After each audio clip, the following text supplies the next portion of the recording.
요한복음 18장 1절부터 3절까지 같이 읽겠습니다. 예수께서 이 기도의 말씀을 하신 뒤 제자들과 함께 기드론 골짜기 건너편으로 가셨습니다. 거기에는 동산이 하나 있었는데 예수와 제자들은 그곳으로 들어갔습니다. 그곳은 예수께서 제자들과 가끔 모이던 곳이어서 예수를 배반한 유다도 알고 있었습니다. 유다는 로마 군인들과 대제사장들과 바리새파 사람들이 보낸 경비병을 데리고 그곳으로 왔습니다. 그들은 횃불과 등불과 무기를 들고 있었습니다. 예루살렘에 가면은 그 성전과 겟세마네 동산 사이에 깊은 골짜기가 하나가 있어요. 우리 꼭 같이 한번 갔으면 좋겠어요. 깊은 골짜기가 있고 예루살렘 성이 있고 골짜기 건너서 밑으로 내려갔다 올라가면 많이 올라가지 않고 한 산 중턱쯤에 거기에 겟세마네 동산이 있어요. 그 깊은 골짜기가 바로 기드론 골짜기라는 곳입니다. 지금은 그 골짜기 아래로 길이 있어서 차가 다니고 있어요. 그러니까 예루살렘 성에서 겟세마네 동산으로 가려면 차길을 건너야 돼요. 그러면 무엇을 건너야 될까요? 건널목, 그죠? 건널목을 건너야 되고 지금은 신호등이 있어요. 예전에는 없었겠지만 지금은 초록불이 생기면 건너는 그런 신호등이 있어요. 지금 읽으신 1절은 예수님께서 제자들과 함께 기드론 골짜기 건너편 겟세마네 동산으로 가셨다는 말씀이고, 그 다음에 있는 2절과 3절은 가룟 유다도 그 장소를 알고 있기 때문에, 그 동산을 알고 있기 때문에 군인들과 경비병들을 데리고 거기로 예수님을 잡으러 왔다는 그런 말씀입니다. 요한복음 18장 1절과 그 2, 3절 사이에 있었던 일을 마태복음에서는 좀 더 자세하게 기록하고 있거든요. 말하자면 마태는 겟세마네 동산에서 예수님이 잡히시기 전에 무슨 일이 있었는가도 기록을 해놓았어요. 그거를 잠깐 보고 올게요. 마태복음의 26장으로 가보세요. 마태복음 26장 36절부터 46절까지. 일단은 36절 한번 읽어볼까요? 그때 예수께서 제자들과 함께 겟세마네라고 하는 곳으로 가서 제자들에게 말씀하셨습니다. 내가 저기에 가서 기도하는 동안 여기 앉아 있으라. 저기라고 했지만요, 가보시면 알겠지만 동산이 이렇게 크지 않고요, 그냥 언덕 정도입니다. 그래서 크지 않기 때문에 아마도 이렇게 고개 들어 보면 보일 그런 가까운 거리였을 거예요. 근데 특이한 건요, 예수님께서 제자들을 여기 있으라 하고 내가 저기 가서 기도하고 올게 라고 하시면서 3명은 데리고 갔어요. 37절 읽어보세요. 예수께서 베드로와 세베대의 두 아들을 데리고 가셨습니다. 예수께서는 슬픔에 잠겨 괴로워하셨습니다. 거기에 세베대의 두 아들은요, 야고보와 요한이에요. 야고보와 요한. 그러니까 결국 누구를 데리고 간 걸까요? 요한, 베드로, 야고보. 제가 몇 번 말씀드렸던 요배야 있죠? 요배야. 세 사람을 데리고 기도하실 곳으로 가셨는데요. 그곳에서의 예수님의 모습은, 그 말씀을 보니까 슬픔에 잠겨 괴로워하시는 모습이래요. 예수님은 십자가에 직면하시면서 이제 곧 죽음을 예감하시면서 슬픔이 몰려온 거예요. 그 슬픔을 느끼는 그 고통스러운 그 시간에 가장 가까운 제자 요한, 베드로, 야고보에게 사실은 나랑 같이 있어 줄래? 라고 말씀하신 거예요. 여러분, 예수님의 이런 모습 아세요? 마지막 시간에 베드로, 요한, 야고보야, 나랑 좀 같이 있어 줄래? 그렇게 말씀하신 거예요. 자신의 마음을 솔직하게 그렇게 말씀하신 거예요. 38절 읽어볼게요. 그때 예수께서 그들에게 말씀하셨습니다. 내 마음이 너무 괴로워 죽을 지경이다. 너희는 여기 머물러 나와 함께 깨어있도록 하라. 그리고는 조금 떨어진 곳으로 가셔서 기도하시기 시작을 했어요. 그러니까 지금 여기 몇 명 있나요? 보시면 이제 기드론 골짜기, 겟세마네 동산까지 갈 때 이미 가룟 유다는 이미 식사 시간에 뛰쳐나가 버렸으니까 11명 중에서 3명을 데리고 기도하시는 쪽으로 가셨으니까 이쪽에는 몇 명이 남아있을까요? 8명이 남아있고 3명은 예수님 가까이 가 있는데 예수님께서는 또 그 세 명에게서 조금 떨어지셔서 거기서 지금 기도를 하고 계시는 거예요. 그런데 예수님이 이 요배야, 요 세 사람에게 요청하신 게 뭐예요? 예수님께서 그러니까 가장 사랑하시는 사람들에게 지금 요청하시는 게 뭐냐는 거예요. 여러분께서 스스로 생각하시기를 예수님께서 다른 사람은 몰라도 나는 정말 사랑하신다 이렇게 생각하시는 분들이 있다면 이 부분을 잘 읽으세요. 예수님께서 가장 사랑하시는 분들에게 지금 말씀하신 게 뭐예요? 너희는 여기 머물러 나와 함께 깨어있도록 하라. 모든 제자들에게 이걸 요구하지 않으셨어요. 밤 늦은 시간이었고 하나님의 구원의 시계가 어떻게 돌아가고 있는지에 대해서 전혀 감이 없는, 전혀 센스가 없는 그런 제자들에게까지 요구하지는 않으셨어요. 그렇지만 이 요배야 세 명에게는, 요한, 베드로, 야고보 가장 사랑하시는 이 세 제자에게는 지금 그거를 요청하신 거예요. 너희는 여기 머물러라 그랬어요. 여기가 어딜까요? 그 동산의 어느 한쪽일 텐데 바로 예수님 곁이겠죠. 예수님이 다른 곳에 계셨다면 여기는 또 거기겠고 예수님 계신 곳이겠죠. 예수님 곁에 머물러라 하신 거예요. 그리고 예수님은 또 나와 함께 깨어있으라 그러셨어요. 잠이 오더라도 참으란 뜻일까요? 뭐 그런 의미도 어느 정도 있을 수 있는데 육신에 지지 말라는 거예요. 원래는 잠이 오면 자면 돼요. 잠 참는 게 좋은 건 아니에요. 잠이 오면 잠을 자면 돼요. 근데 오늘은 아니란 말이에요. 오늘 밤, 이 밤은 아니란 말이에요. 오늘 밤, 이 밤은 매우 중요한 밤이란 말이에요. 아담이 범죄한 이후에 그 오랜 기간 동안 하나님께서 계획하신 그 예수 그리스도를 통한 구원 사역이 성취되기 직전이거든요. 오늘 밤에 이 일은 절대로 실패해서는 안 되고 약간의 실수도 있어서는 안 되거든요. 이 땅에 사는 모든 인생에게 이 밤보다 더 중요한 일은 없거든요. 그것에 이어지는 십자가 사건이 있지 않고서야 우리가 지금 어떻게 구원을 이야기하며 어떻게 살고 있으며 어떻게 회복이 됐겠어요. 예수님께서는 저와 여러분의 죄를 대신하여 반드시 죽으셔야 한다는 그 사명감과 함께 죽음 앞에 선 또 그 육신을 가진 자로서, 육신으로서 그 슬픔과 고통을 함께 느끼셔야 했던 거예요. 그래서 가장 사랑하는 제자들에게 내가 저기에서 기도할 테니까 너희들 딴 데 가지 말고 여기서 머물러서 나처럼 깨어있거라 그렇게 하신 거예요. 이게 단순히 깨어있으라는 말일까요? 졸음이 와도 눈을 이렇게 하면서 이러면서 그냥 깨어있기만 하면 되는 걸까요? 중보 기도하라는 거겠죠. 응? 예수님께서 지금 가장 큰 지금 사명을 감당하시는데 예수님께서 그 사명을 잘 성취해내시라고 그 하나님 아버지의 뜻을 잘 완수해내시라고 옆에서 기도하라고 옆에 깨어있으라고 그런 거지. 예수님께서 그냥 깨어있거라 하신 건 제가 보기엔 약간 쑥스러운 마음에 여기까지만 말씀하신 거예요. 우리가 그냥 깨어있기만 하면 되겠습니까? 기도해야죠. 예수님을 통해서 이루시려는 하나님의 구원 사역이 완성될 수 있도록 또 사탄 마귀의 권세가 완전히 박살날 수 있도록 그렇게 기도하라는 거예요. 오늘은 다른 날이란 말이에요. 예수님께서는 그렇게 당부하시고 그 요배야 그 세 사람에게서 조금 떨어진 곳으로 가셔서 그렇게 이제 기도를 하셨어요. 그 마태복음 26장 펴고 계시는데 39절 읽어볼게요. 예수께서 조금 떨어진 곳으로 가셔서 얼굴을 땅에 파묻고 엎드려 기도하셨습니다. 내 아버지 할 수 있다면 이 잔을 내게서 거둬주십시오. 그러나 내 뜻대로 하지 마시고 아버지의 뜻대로 하십시오. 어떤 자세로 기도하셨어요? 얼굴을 땅에 파묻으시고 얼굴을 땅에 대셨다는 거예요. 그리고 엎드려서 기도하셨대요. 이 기도하는 자세만 보더라도요. 예수님은 모든 것을 아버지 앞에 다 내려놓으신 거예요. 심지어 생명까지도 다 내려놓으신 거예요. 이 극도의 겸비함, 겸손함. 이걸 지금 나타내고 있는 이 기도를 보세요.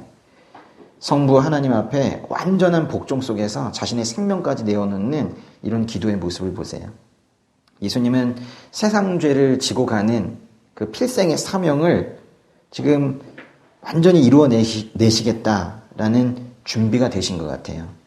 그러면서도 육신이기 때문에 그 죽음을 앞에 두고 지금 극도의 또 고통까지 또 호소하고 계시는 거예요. 그래서 이렇게 말씀하시잖아요. 내 아버지 할 수 있다면 이 잔을 내게서 거둬 주십시오. 그래도 어떻게 예수님인데 이렇게 말씀하시는가? 아니죠. 육신이 죽음을 피하려는 호소는 당연한 거 아닙니까?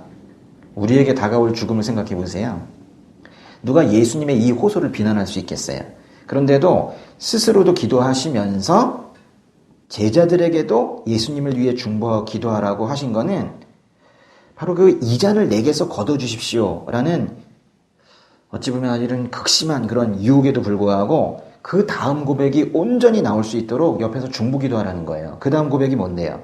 그러나 내 뜻대로 하지 마시고 아버지의 뜻대로 하십시오. 이 기도가 자연스럽게 흘러나올 수 있도록 너희들 좀 옆에서 기도할래? 그렇게 말씀하신 거거든요. 하나만 근데 한번 생각해 볼게요. 예수님께서 내 아버지 할 수 있다면 이 잔을 내게서 거둬 주십시오 라고 하셨는데, 그럼 하나님께서는 그 잔을 예수님께서 거둬 주시는 걸 할 수 있으신가요? 할 수 있으시면, 근데 개역개정에서는 할 만하시거든 그랬는데, 할 수 있으시면, 할 만하시면 하나님께서 거둬 주실 수 있는 분이세요? 전지전능한 하나님께서 무언가를 하실 수 없다는 말은 그 말 자체가 논리적으로 맞지 않지만은 예수님의 이 기도의 맥락을 보면 하나님은 이 잔을 절대로 거두실 수가 없어요. 사실 할 만하시지 않아요. 하실 수가 없으세요. 그냥 지나가게 하실 수가 없어요. 왜 그럴까요? 구약성경 내내 하나님께서 스스로 약속하셨잖아요. 이거 하시겠다고. 하나님은 누구에게도 구속되지 않는 분이시지만, 누구의 명령도 받지 않으시지만, 하나님께서 약속하신 것이 있다면 그것에 스스로 구속되시기를 즐겨하시는 분이시고 꼭 그렇게 하세요. 쉽게 말하면은 하나님은 약속을 꼭 지키시는 분이세요. 우리가 이거 잡고 살아야 되는 거거든요. 우리는 내가 기도를 열심히 했기 때문에 사는 게 아니에요. 나의 기도에 하나님께서 약속하셨기 때문에 그 약속 지켜주십시오 라고 사실 간구하는 거거든요. 근데 우리는 내 얘기만 하고 말잖아요. 기도하면서 하나님의 약속을 들어야 되는데 내가 열심히 기도해서 되는 게 아니에요. 하나님께서 약속하셨기 때문에 이루시는 거거든요. 그래서 이걸 쉬운 말로 하나님께서 약속을 잘 지키시는 분이다 라고 말하고, 조금 어려운 말로 하나님께서 신실하시다라고 말하는 거예요. 우리 신실하신 하나님의 그 일하시는 방식을 아셔야 돼요. 약속하시면 반드시 지키세요. 예수님도 당연히 그걸 알고 계셨어요. 그동안 오랜 기간 동안 십자가의 죽음을 통해서 구원을 이루시리라고 구약성경 내내 그 십자가 죽음의 방식이며 때며 모든 것을 약속하신 거를 예수님께서 알고 계셨기 때문에 말씀은 이렇게 하셔도 하나님께서는 그냥 그 일을 계속 진행해 나가실 것을 당연히 알고 계셨어요. 그러니까 하나님의 독생자가 뭔 뜻입니까? 외아들이란 뜻이죠. 그러니까 하나님의 유일한 아들 예수님께서 그 순간만큼은 얼마나 힘드셨을까요? 제가 요즘에 간증을 좀 하면서 다니고 있는데, 제가 간증하면서 제일 처음 저를 소개할 때 뭐라고 소개하냐면, 예수님 이야기 하기를 좋아하는 이명호 형제입니다. 이렇게 소개하거든요. 전 예수님 이야기 하기를 좋아하는데, 예수님 이야기를 하면서 예수님과 많이 친해진 것 같아요. 예수님 이야기 하기를 즐겨하시고 예수님 이야기 듣기를 즐겨하세요. 예. 거기에 구원이 있습니다. 삶이 바뀌어요. 예. 예수님을 잘 모르시는 것 같아요. 많은 분들이. 그러니까 예수님의 생애에 대해서도 관심을 가지세요. 어떻게 사셨는지 궁금하지 않아요? 우리 대장 되시는데 궁금하지 않습니까? 예. 저는 이 부분을 읽으면 이제 예수님 입장에서 한번 생각해 봐요. 그 외아들의 입장에서 얼마나 힘드셨을까? 사실 다른 모든 사람들, 그러니까 예수님 이외의 다른 모든 사람들을 살리기 위해서 지금 외아들인 자신만 죽인다고 하시는 거거든요. 그 외아들의 입장에서 그 아버지의 큰 뜻을 이해하기는 하지만은 사실 죽음을 금방 맞아들이기에 얼마나 고통스러운 일이겠어요. 근데도 예수님은 그 인간을 죄에서 구해내시겠다라는 그 아버지의 뜻을 이미 알고 있고 그래서 순종하신 거예요. 그래서 내 뜻대로 하지 마시고 아버지의 뜻대로 하십시오라고 기도하셨죠. 그리고 이제 제자들에게 돌아왔어요. 근데 그 8명 제자한테 간 게 아니라 그 요배하고 세 사람한테 돌아온 것 같아요. 40절과 41절 읽어보세요. 그리고 제자들에게 돌아와 보니 그들은 자고 있었습니다. 예수께서 베드로에게 물으셨습니다. 너희가 1시간도 나와 함께 깨어있지 못하겠느냐? 시험에 들지 않도록 깨어서 기도하라. 마음은 간절한데 육신이 약하구나. 제자들이 자고 있었어요. 그래서 베드로에게 물으셨어요. 함께 깨어있으라고 했는데 왜 깨어있지 못하느냐? 시험에 들지 않도록 깨어서 기도하라. 여기 보세요. 깨어있으라고 하신 것은 기도하라고 하신 게 확실하네요. 하도 못 알아들으니까 깨어서 기도하라고 이제 말씀해 주시잖아요. 그러니까 우리가 이렇게 센스가 없어요. 깨어있으라고 하면 깨어있기만 한 거예요. 여기 뭐 사실 깨어있지도 못했지만, 아니, 밥을 먹으라고 하면 밥만 먹지 않아요. 다 먹잖아요. 국도 더 먹고, 반찬도 먹고. 근데 이렇게 영적인 활동에서는 융통성이 없고 참 답답해요. 깨어있으라고 하면 깨어있으려고 하는데 그것만 하다가 잠이 드는 거예요. 깨어있으라고 하면 깨어서 기도하라는 뜻입니다. 특히 예수님은 시험에 들지 않도록 깨어서 기도하라고 하셨어요. 무슨 시험을 말하는 걸까요? 두 가지인데요. 하나는 소극적인 차원에서는 예수님을 부인하는 시험, 이런 것들 들지 않게 하라고 기도하시라는 거예요. 또 보다 적극적인 차원에서는 예수님을 끝까지 돕지 못할 시험, 예수님을 끝까지 돕지 못하고 떠날 시험, 이제 그런 것들을 말하는 겁니다. 그래서 계속 기도하라고 하셨는데 다 잤어요. 예수님은 지금 모든 정신이 아버지의 뜻이 이루어지는 것에 집중되어 있는 것 같아요. 실은 우리가 그렇게 크리스천들이 살아야 되거든요. 우리의 모든 정신이 하나님 아버지의 뜻이 이루어지는 것에 집중되어 있어야 돼요. 그래서 우리 부르신 건데요. 하나님께서 그 아들의 죽음으로 그 인간의 죄를 대속하시려는 그 구원의 사역이 성취되는 거, 그거 말고는 지금 예수님께서 하나도 안 보이시는 것 같아요. 아유, 제자들도 그 마음을 조금은 알아줬으면 좋겠는데 전혀 지금 그렇지가 않은 것 같습니다. 42절 읽어볼까요? 그리고 예수께서 다시 가서 기도하셨습니다. 내 아버지, 내가 마시지 않고서는 이 잔이 내게서 떠날 수 없다면 아버지의 뜻대로 해주십시오. 그 다음 절도 한번 읽어볼게요. 예수께서 돌아와 보니 제자들은 또 잠이 들어 있었습니다. 그들은 너무 졸려서 눈을 뜰 수 없었습니다. 그래서 예수께서 그들을 두고 또다시 가셔서 세 번째로 똑같은 기도를 하셨습니다.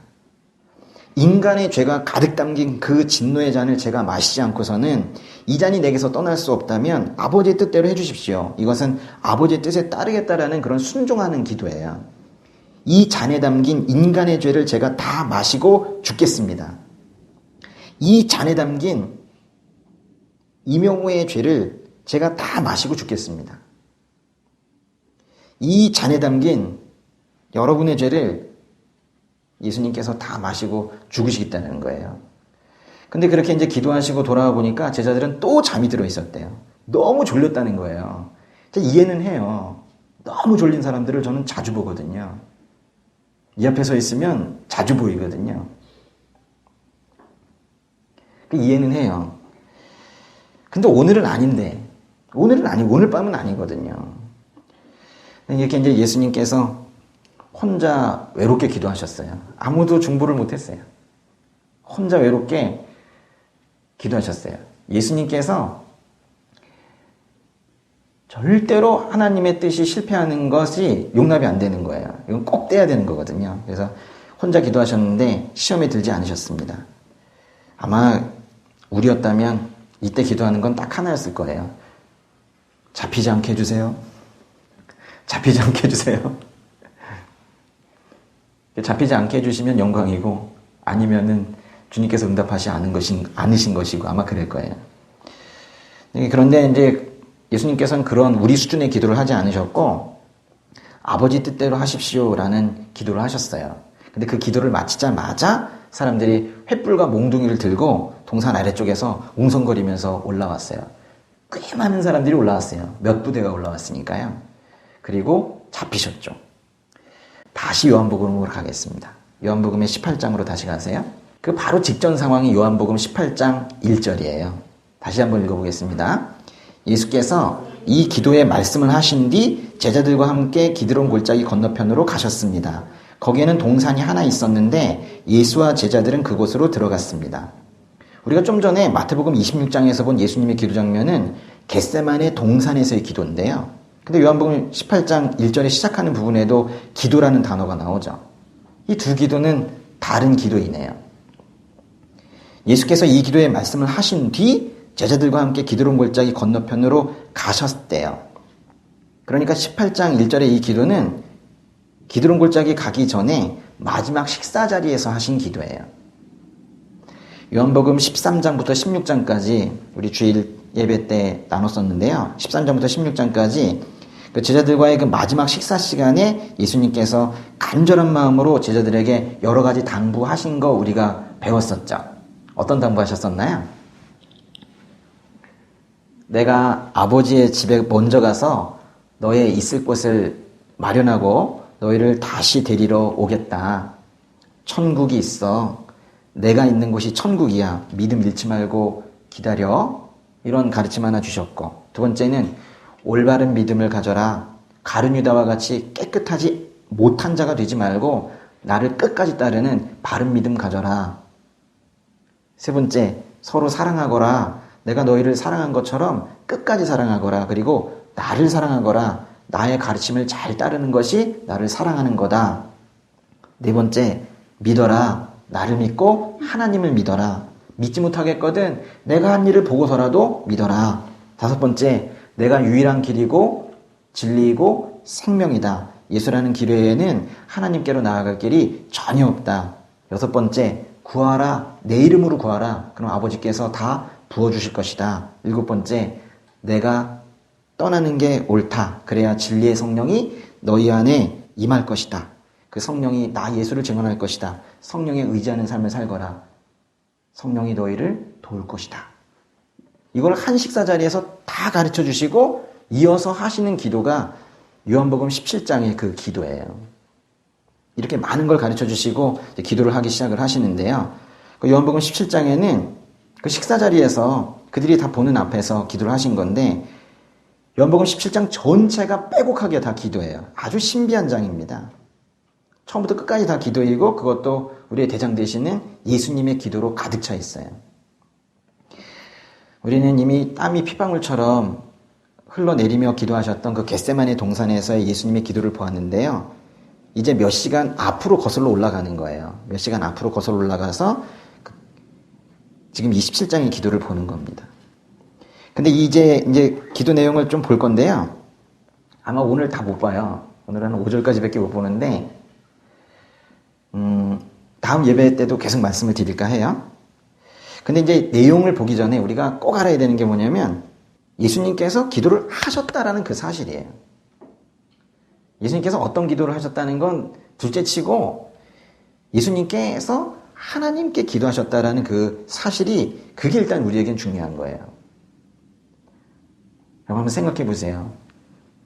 기도가 아무것도 아닌 것이었다면 예수님께서 그렇게 기도하셨을까요? 기도를 들으시는 하나님 아버지의 실체가 명확하지 않았다면 예수님께서 그렇게 기도를 하셨을까요? 예수님께서 기도의 응답을 기대하지 않으셨다면 또 기도의 응답이라는 게 없다면 그렇게 기도를 하셨을까요? 기도는 실제입니다. 그걸 몰라서 기도를 하는 거거든요. 기도는 실제예요. 저는 지금 교회가 나아갈 방향에 대해서 하고 있는 게 기도밖에 없어요. 할 수 있는 게 뭐가 있습니까?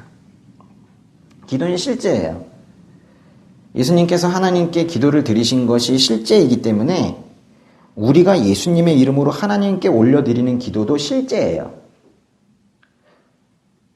뭔가 실제 있는 거예요. 그리고 기도를 들으시는 하나님도 실제이세요. 요한복음 17장에 기록된 그 예수님의 기도에서 예수님은 당신을 이 땅에 보내신 아버지께 이제 마지막 사역 보고하시듯이 이 땅에서 어떤 일들을 하셨는지 말씀을 하시지만 이 기도에서 사실 가장 많이 등장하는 단어는 아버지이거든요. 요한복음 17장에서 가장 많이 나오는 단어가 아버지예요. 거의 모든 절에 아버지가 등장을 합니다. 기도에 있어서 가장 중요한 건 기도의 자세도, 기도의 형식도, 심지어는 기도의 내용도 아니에요. 가장 중요한 건 기도를 들으시는 분이에요. 아버지여로 시작하는 이 17장의 예수님의 기도는요, 우리가 뭐 대제사장의 기도 이렇게 부르기도 하고 그러는데요. 아마 감상적일지 모르겠다라는 우리의 생각과는 달리 매우 체계적으로 되어 있어요. 예수님께서는 먼저 자기 자신을 위해서 기도를 하세요. 그 다음에는 제자들을 위해서 기도하시거든요. 먼저 자신을 위해서 기도하시고 그 다음에 제자들을 위해서 기도하시는데 요한복음 17장 펴셨나요? 17장에 9절 한번 읽어보세요. 9절 이제 내가 그들을 위해서 기도합니다. 내가 세상을 위해 기도하는 것이 아니고 아버지께서 내게 주신 사람들을 위해 기도하는 것은 그들이 모두 아버지의 사람들이기 때문입니다. 그리고 20절로 가보세요. 20절 보시면은 그 제자들에게서 배운 그 제자들 이후에 모든 예수 믿는 자들을 위해서 또 기도하세요. 17장 20절 읽어보세요. 내 기도는 이 사람들만을 위한 것이 아닙니다. 이 사람들이 전하는 말을 듣고 나를 믿는 사람들을 위해서도 기도합니다. 20절부터 그래서 끝에 26절까지는 그 예수님의 직접적인 제자들뿐만이 아니라 그 이후에 예수 믿는 자들을 위한 기도예요.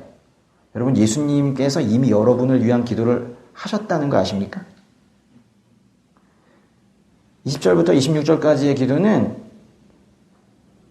1차적인 기도의 대상이 우리예요. 우리가 다른 것은 요한, 베드로 등의 제자들에게 하시는 말씀을 우리에게도 하시는 것이다 라고 해서 우리가 읽고 있지만 20절부터 26절까지는 바로 우리에게 직접적으로 우리를 하나님께 올려드리면서 하시는 기도예요.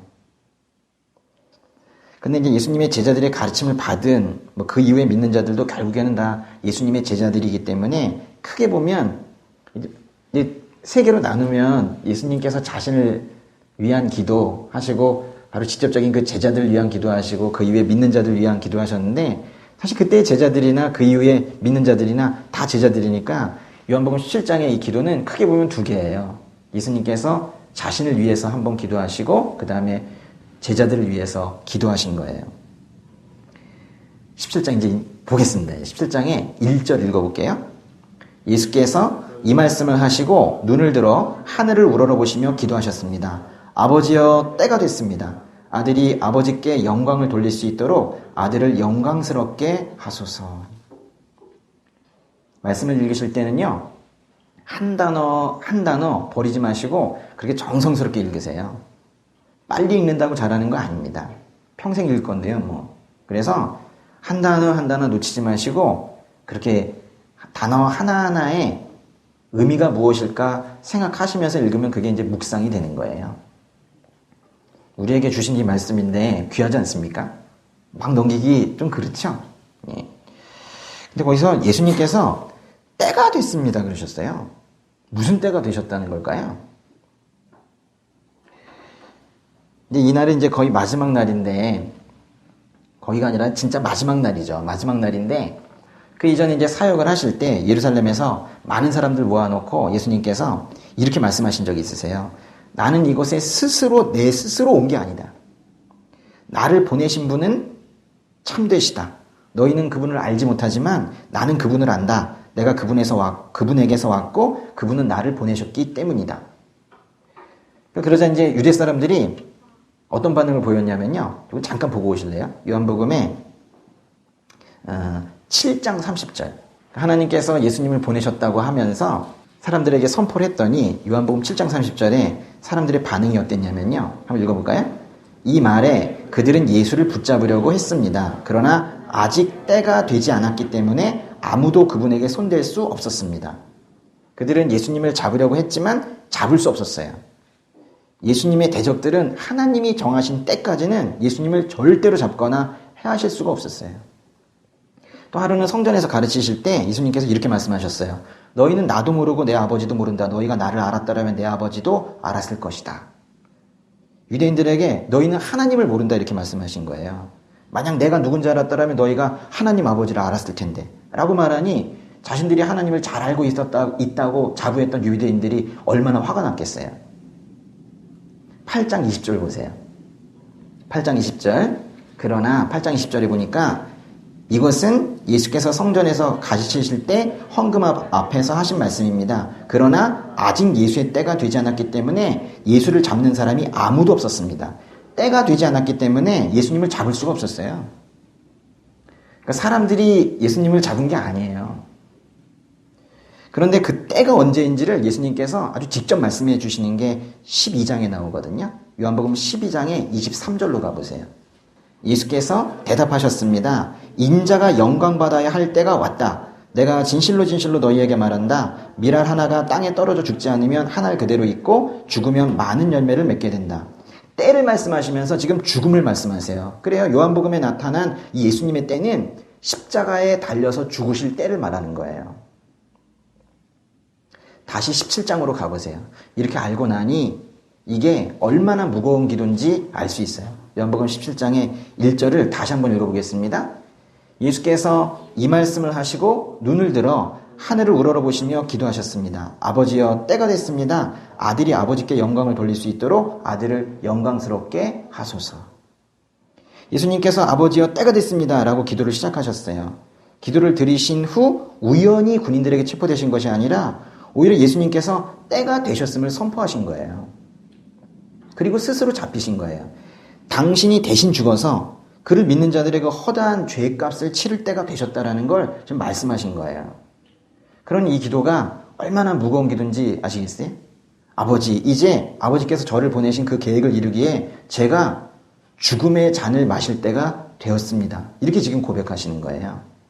그리고 1절 끝에 보니까 아들이 아버지께 영광을 돌릴 수 있도록 아들을 영광스럽게 하소서 했어요. 아주 의미심장한 그런 말씀입니다.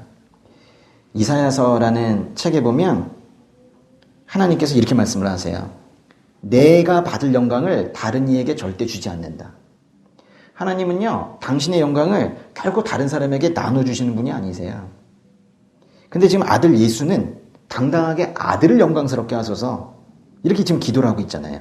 이거는 아버지와 아들이 하나가 아니고서는 절대로 드릴 수가 없는 기도예요. 근데 지금 기도를 보세요. 때가 됐습니다. 아들이 아버지께 영광을 돌릴 수 있도록 아들을 영광스럽게 하소서. 십자가의 때가 되었으니 아들을 영광스럽게 하시고 그 영광을 아버지께 돌릴 수 있도록 하소서. 이런 기도거든요. 아들이 십자가에 죽는 게 예수님의 영광이 된대요. 죽는 게 영광이 되고 하나님, 그 대적들을 몰살시키는 게 주님께 영광이 되는 게 아니고 예수님께서 십자가에서 죽는 게 주님의 영광이 된대요. 하나님의 영광이 뭘까요? 하나님의 영광이라는 건요, 한마디로 정의하기 어렵다라는 게 저희의 결론인데, 하나님의 영광을 말할 때 그 중에 하나는 아마도 하나님께서 드러나시는 것일 거예요. 하나님의 영광이라는 것은 하나님께서 드러나시는 거예요. 우리가 드러나는 게 아니고 하나님께서 드러나시는 거예요. 예수님께서 하셨던 그 사역으로 인해서 또 성령이 거하는 우리의 삶을 통해서 하나님이 드러나시고, 그럴 때 믿음의 행위로 인해서 하나님께서 드러나시고 찬양받으시며 우리가 고백하기를 모두가 하나님이 하신 거예요. 하나님이 하셨습니다. 이렇게 고백할 때 그걸 우리가 하나님께 영광 돌린다라고 말하는 거거든요. 제가 했습니다. 아니라 하나님께서 하셨습니다. 주님이 하셨습니다. 이렇게 할 때 영광이라고 하는 거거든요. 근데 왜 십자가 죽음이 하나님께 영광 돌리는 일이 되냐는 거예요. 죽는 게 왜 영광이냐는 거예요. 예수님께서 죽기까지 순종하셨던 그 십자가가 그게 구원이기 때문에 영광이 된다고 하는 거거든요. 하나님께서는요, 모든 자연물로부터 또 모든 인생으로부터 그 영광을 받으실 수 있지만 무엇보다도 여기 계시는 한 분 한 분, 이 인생이 구원받을 때, 그때 영광을 받으세요.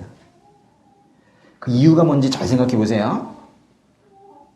모든 영광 중에서 가장 큰 영광을 받으신다고 할 때, 그 영광은 여러분이 한 분 한 분이 구원받을 때, 그때 큰 영광을 받으신다고 말씀하세요.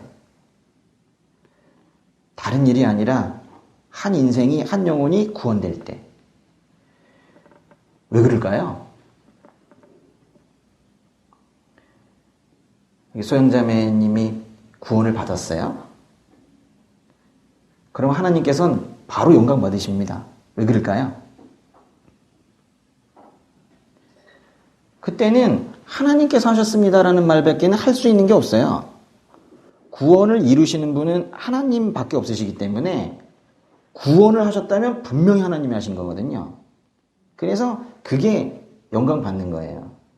이상 우리가 어떤 게임에 가서 1등을 하고, 스포츠에서 1등을 하고, 또 상을 받고, 그럼 영광 받으시는 거, 그럴 수 있어요. 그런데 가장 큰 영광은 구원에 있어요. 상 받는 건 딴 사람들도 해요. 누가 도와줘도 할 수 있고. 구원은 하나님밖에 하실 수가 없어요. 그래서 누군가가 구원받을 때 가장 큰 영광을 받으시는 거예요. 그러니까 여러분들로 인해서 주님께서 영광을 받으셨어요. 믿으십니까? 네. 구원이 시작이 된 장소가 십자가입니다. 그러니까 십자가의 때가 됐으니까 이제 영광을 말씀하시기 시작을 하는 거예요. 예수님의 죽음이 예수님과 하나님께 그 죽음이 영광이 된다는 거. 우리로서는 다소 이해하기 어려웠지만 상당히 그 묵직한 이야기가 여기에 좀 실려 있는 거예요. 조금 뛰어넘어서 17장의 4절, 5절 읽어볼게요. 나는 아버지께서 맡겨주신 일을 다 완성해 이 땅에서 아버지께 영광을 올려드렸습니다. 아버지여, 창세전에 내가 아버지와 함께 누렸던 그 영광으로 이제 아버지 앞에서 나를 영광스럽게 하소서. 4절 보면은 예수님께서는 대단하세요. 하나님께서 맡겨주신 일을 다 완성하셨다고 고백하세요. 우리는 보통 뭐라 그래요? 제가 좀 부족했습니다. 이렇게 하는데 예수님께서 당당하세요. 다 하셨대요. 하나님께서는 완전한 구원을 위해서 예수님을 이 땅에 보내셨고 예수님께서는 그것을 완성하셨다는 거예요. 5절을 보면요. 예수님께서는 더 엄청난 얘기인데요. 창세전에 아버지와 함께 누렸던 영광이라고 영광을 표현하세요. 그러니까 창조 이전에 성부 하나님과 이 성자 예수님께서 영광을 함께 누리셨다는 거예요. 예수님께서는 삼위일체 하나님으로서 그 이전부터 서로 영광을 주고받으며 태초부터 계셨다는 거예요. 요한복음에요. 17장의 10절 한번 읽어볼게요. 내 것은 모두 아버지의 것이며 아버지의 것은 모두 내 것입니다. 그리고 나는 그들을 통해 영광을 받았습니다. 또 영광이라는 표현을 쓰고 계시는데요. 예수님은 예수님의 것은 모두 하나님의 것이고 하나님의 것은 모두 예수님의 것이라고 말씀을 하시면서 하나님께서 예수님께 주신 사람들을 통해 영광을 받았다고 말씀하시는 거예요. 예수님은요, 그 제자들과 우리들을 항상 어떻게 말씀하시냐면 하나님께서 예수님께 주신 사람들이라고 그러세요. 내 거라고 안 하시고 하나님께서 나에게 주신 사람들이라고 항상 표현하세요. 예수님을 믿고 예수님의 가르침을 따르면 사람을 바라보는 태도가 그래서 달라지는 거예요. 내 곁에 있는 사람을 나의 것으로 보게 되지 않아요. 하나님께서 나에게 주신 사람 이렇게 표현해요. 하율이 누구 것입니까? 하나님께서 맡기신 거예요. 근데 우리는 종종 나의 것처럼 내 소유인 것처럼 생각할 수 있죠. 아주 틀린 말 아니에요. 당분간 그렇게 생각하라고 주신 거거든요. 그렇지만 그 소유의 원천은 기원은 하나님께 있으세요. 그러니까 맡기신 거예요. 왜 하필 그 가정에 맡기셨을까요? 믿고 계시는 것 같은데. 그래서 맡기시는 거예요. 저에게 장애 아들이 있는데 어떤 병원에 갔더니 거기 계신 목사님께서 병원 사역하시는 목사님께서 그 가정을 믿고 그 믿음을 보시고 맡기신 것 같대요. 전 사실 예전에 감동이 안 됐었어요. 저런 식으로 또 말씀하시는구나. 처음에 그랬었어요. 힘들어 죽을 뻔했거든요. 근데 이제는 그런 것 같아요. 예. 근데 저한테는 저를 믿어서 보내신 건 같진 않고 제 믿음 키우시려고 보낸 것 같아요. 제가 애들을 키우는 게 아니라 제 믿음 키우시려고 그래서 보내신 것 같아요.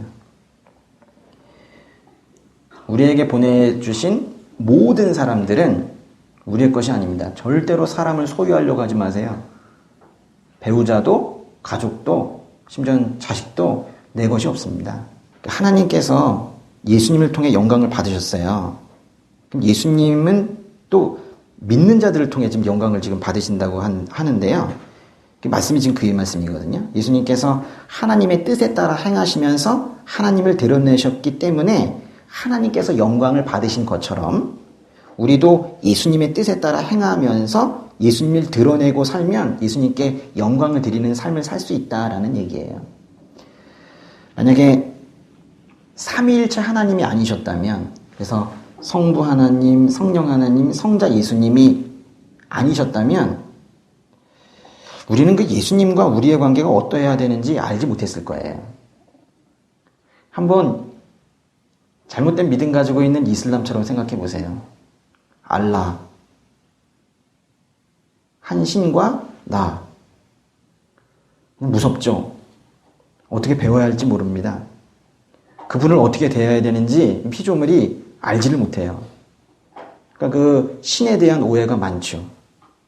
그리고 그것마저도 다 왜곡되어 있죠. 우리는 항상 보고 배우는 사람들이거든요. 그래서 부모 되는 게 두려운 얘기잖아요. 절대로 말로 한 거 안 배워요. 말 뒤에 붙어 있는 그 실제 삶을 보고 배우잖아요.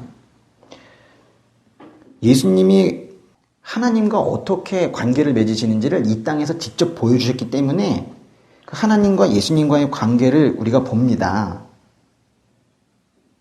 복음서에 빼곡하게 적혀있는 얘기가 그거잖아요. 아버지를 향해서 마음을 드리는 그 예수님을 보면서 우리가 예수님과 또 어떤 관계를 맺어야 되는지, 우리가 하나님과 어떤 관계를 맺어야 되는지를 우리가 알 수 있게 된 거예요. 삼위일체 하나님, 매우 신비한 거예요.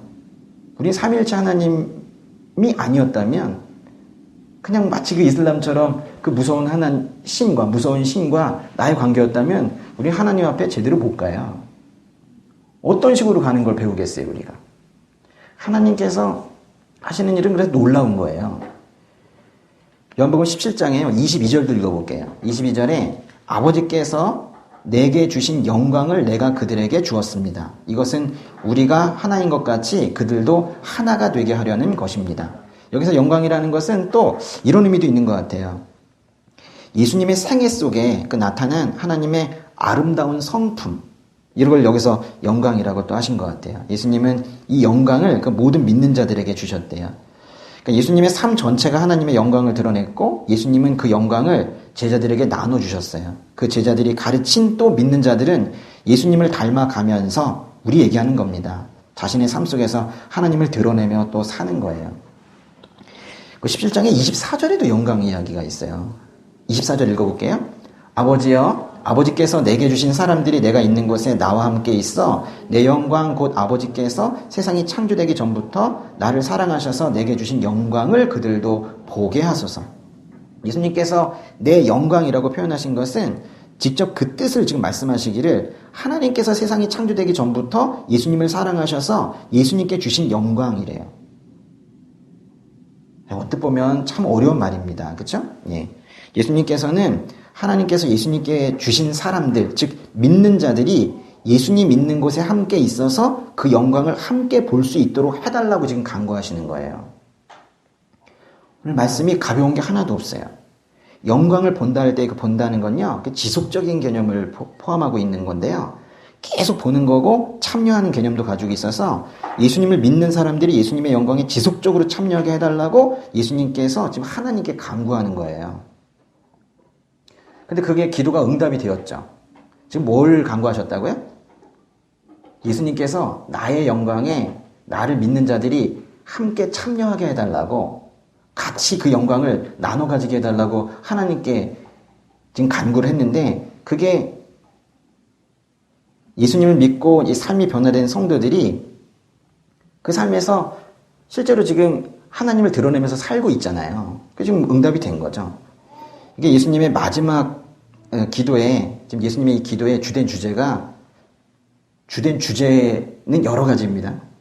근데 그 중에 하나가 영광이에요. 근데 예수님께서 영광스럽게 해달라고, 영화롭게 해달라고 아버지께 기도한 게, 궁극적으로는 지금 나를 영화롭게 해달라 말씀하셨지만 궁극적으로는 자신을 위한 게 아니에요.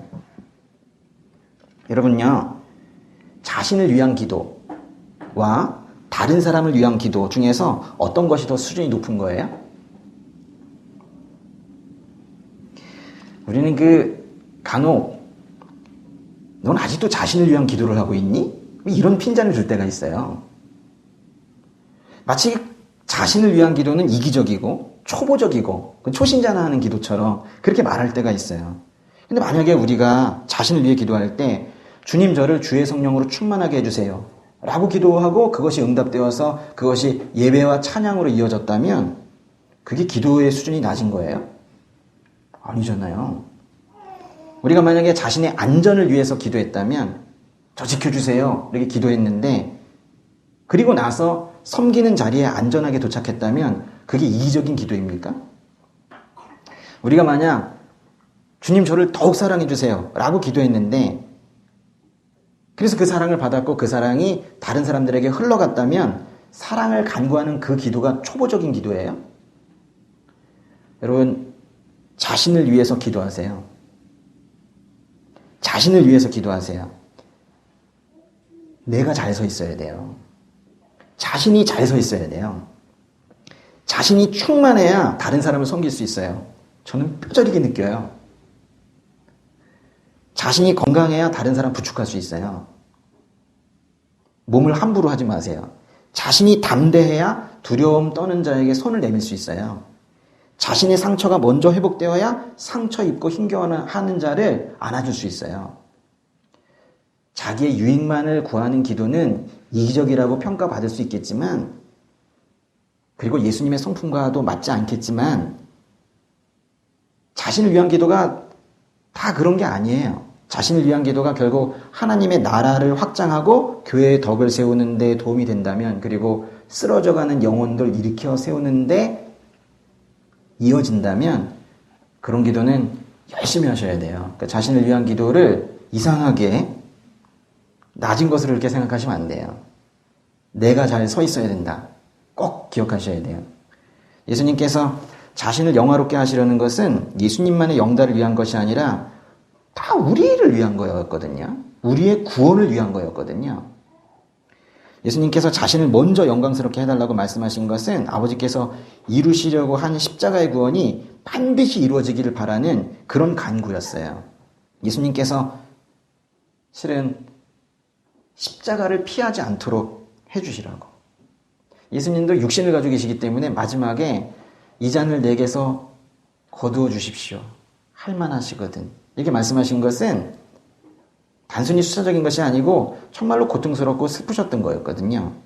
그런데 그러시면서도 아버지, 저를 영광스럽게 해주세요 라고 마치 자신을 위한 기도를 하는 것 같지만, 그거는 제가 이 마지막 순간에 십자가를 피하는 일 없도록 저에게 담대함 주세요. 지금 그렇게 기도하고 계시는 거거든요. 죽음의 문턱에서 오직 저와 여러분의 이 구원만 생각하신 이 기도의 진정한 의미를 여러분이 읽으시면서 더 느끼셨으면 좋겠어요. 자신을 위한 기도가, 여기 지금 자신을 위한 기도가 17장 1절부터 5절까지 나오고 있는데, 보세요. 자신을 위한 기도가 이렇게 아름다울 수 있는 거예요. 이 기도를 통해서 배울 수 있는 거 하나만 더 말씀드릴게요. 아까 살짝 넘어갔던 2절과 3절 있죠. 2절과 3절 크게 한번 같이 읽겠습니다. 아버지께서는 아들에게 주신 모든 사람에게 영생을 주게 하시려고 모든 사람을 다스리는 권세를 아들에게 주셨습니다. 영생은 오직 한 분이신 참 하나님 아버지와 아버지께서 보내신 예수 그리스도를 아는 것입니다. 2절 보시면 하나님께서는 예수님께 무엇을 주셨나요? 영생을 주는 권세를 주셨어요. 예수님은 하나님께서 당신에게 주신 모든 사람에게, 즉 우리에게 무엇을 주시나요? 영생을 주시죠. 하나님께서는 예수님께 영생을 주시는 권세를 주시고 예수님은 우리에게 영생을 주세요. 영생은 하나님과 보냄받으신 그 아들 예수를 아는 것이래요. 영생을 아는 것이라고 얘기해요. 하나님을 안다는 것은 뭐 지식에만 국한되는 게 아니라 하나님과 교제하면서 그 사랑과 아름다우심을 즐기며 그렇게 사는 것을 말하는데요. 보세요. 영생은 아는 거래요. 영생은 아는 것이다. 무슨 뜻인지 아시겠습니까? 이게 사실 알듯하면서도 매우 어려운 말씀이에요. 만약에 이제 영생을 설명하면서 영생은 영원히 사는 거다라고 하면 우리가 쉽게 이해했을 거예요. 또는 이걸 표현을 이렇게 하지 않고 구조를 바꿔서 하나님과 예수님을 잘 알면 영생을 얻게 된다라고 이렇게 조건절로 말했다고 해도 우리가 쉽게 이해했을 거예요. 그런데 영생은 하나님과 예수님을 아는 것 이렇게 표현했잖아요. 이거 말을 그렇게 쓴 거지 실제로는 하나님과 예수님을 알아야 영생을 얻는다는 말이 아닐까 이렇게 생각할 수도 있어요. 그러나 이 말씀은 말씀 그대로 보시면 좋겠어요. 그렇게 구조 바꾸지 마시고 말 그대로 영생은 오직 한 분이신 참 하나님 아버지와 아버지께서 보내신 예수 그리스도를 아는 것이에요. 이걸 그대로 보시란 말이에요. 영생은 단순하게 매우 오래 사는 걸 의미하지 않아요. 어떤 사람이 불로초를 먹고 매우 오래 산다고 해도 그럴 리도 없지만은 혹시 영원히 산다 해도 우리는 그걸 영생이라고 부르지 않아요. 지옥에서도 영원히 살 수 있어요. 우리가 흔히 말하는 영생은 영원하다. 어떤 시간적 개념이 들어가 있죠. 영원히 산다. 그런데 오늘 보시는 요한복음의 17장 2절과 3절은 여기서 말하는 영생이라는 건 그런 차원을 훨씬 뛰어넘는 거예요. 영원하신 하나님과 예수님을 아는 지식 속에, 아는 것, 그 지식 속에 영원히 있다는 거예요. 오래 살아봐야 영원히 사는 것을 경험하는 게 아니라 현재 바로 이 순간에도 주님을 아는 지식 자체가 영생이라고요. 우리는 나중에 언젠가 나이가 많이 들어 또는 죽음 이후에 그때 영생을 사는 게 아니라 현재 영생을 살 수 있다는 말이에요. 우리의 제한적인 인식은 무한의 공간도 인식할 수 없고 무한이라는 거 우리 인식 속에 없어요.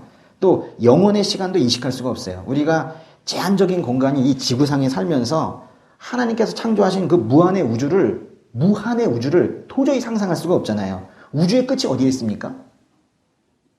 전 아무리 상상을 하려도 그 끝이 상상이 안 되던데요. 그건 상상으로 될 수 있는 구조가 아니잖아요. 우리는 어떤 이 테두리와 이 경계, 시작과 끝 이런 걸 인식할 수가 있는데 우리 인식 속에 무한의 개념이 없어요. 근데 하나님께서는 그 무한의 우주를 창조하신 분이세요. 또 우리는 시계의 초침으로 딱딱딱딱딱딱 하는 그 분할된 시간, 또 그것이 누적되어 가는 그런 쌓여가는 시간의 개념만 인식할 수 있지 시작도 없고 끝도 없는 영혼의 개념에 대해서는 전혀 인식할 수가 없어요. 그 단어만 읽고 있지 실제로 그 영혼이 무엇인지 알 수가 없단 말이에요. 우리는 이제 이 공간과 시간에 대한 우리의 이 처참한 인식 수준을 이제 인정할 때가 됐어요. 우리는 사실 알지 못하거든요. 그래서 무한을 창조하시고 그 영원한 존재이신 하나님을 제대로 인식할 수 없다는 것을 지금 우리가 인정할 때가 된 거예요. 근데 이제 우리가 그 영혼의 존재이신 하나님과 예수님을 알 때, 그 주님을 알 때, 우리는 그분에게서 영원을 느끼게 돼요.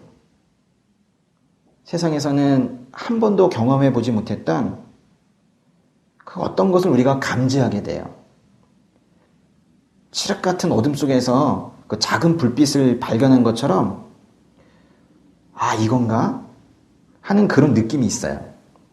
예수 믿는 자들이 가지게 되는 이건가? 하는 그 느낌이 있어요. 마치 아이의 심장이 빨딱빨딱 거리는 것처럼 엄마의 호흡 소리처럼 우리를 부르는 그런 어떤 생명의 소리가 있어요. 기도를 하면서도 찬양을 하면서도 저도 여기서 지금 말로 표현하기 어렵지만 그래서 제가 지금 최선을 다해서 표현해 보려고 하는 그 무엇이 있어요. 저는 그 느낌을 영원으로의 초대라고 말하고 싶은데요. 영원으로 초대하는 그 느낌이 있어요. 하나님께서 이 물적 세계에 익숙한 우리의 낮은 수준의 인식체계를 깨고 우리 마음을 두드리고 계세요. 이렇게 말씀하세요. 영원히 있다. 영원히 있다. 내가 영원이다. 이렇게 말씀하세요. 하나님과 영원히 함께 살아도 영생이지만 사실 영생이라는 것은 그런 시간적인 개념을 뛰어넘는 거예요. 하나님께서 시간에 얽매이시는 분이 아니기 때문에 그래요.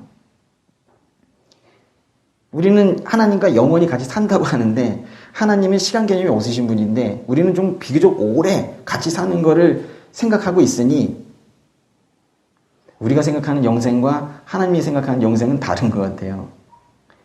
이 순간에도 지금 이 순간에도 우리 주 예수 그리스도를 통해 우리가 영생을 살고 있다는 사실 아셨어요? 예수님의 이 기도가요. 제가 왜 이렇게 귀하냐면 우리에게 이 세상을 바라보고 우리를 바라보고 하나님을 바라보는 정말로 놀라운 그런 관점의 변화를 우리에게 촉구하고 계시는 거예요. 오늘은 지금 그 기도의 앞부분만 보았는데 계속 보고 싶으시죠? 앞으로 이제 몇 주가 될지 모르지만요. 네, 이 기도에 좀 한번 머물러 있어 보려고 그래요. 예수님의 이 기도 속에서 우리가 이제 평화를 경험하시기를 바라고 또 예수님의 사랑도 경험하시기 바라고 무엇보다도 가장 중요한 건 이 영원을 감지하게 되시기를 바라요. 언젠가 기도 중에 설레었던 그 마음, 그 부르고 계시는 거거든요. 영원으로의 초대. 흘렸던 그 눈물, 그 초대하시는 거거든요. 영원으로의 초대. 그게 점점 그 부르시는 그 소리가 커져요. 근데 그러면서 신앙생활 하는 거거든요. 그래서 처음에는 부르시는 건가? 이러면서 네, 저 여기 있습니다. 이렇게 대답을 하다가 점점 그 소리가 커질 때 네, 주님 저 여기 있습니다. 이렇게 또 대답도 하는 거거든요. 그렇게 주님과 교감하시면서 영혼을 교감하시면서 그렇게 주님 부르시는 날까지 민감하게 그러면서 행복하게 즐기며 기쁘게 그렇게 살아가시기 바랍니다.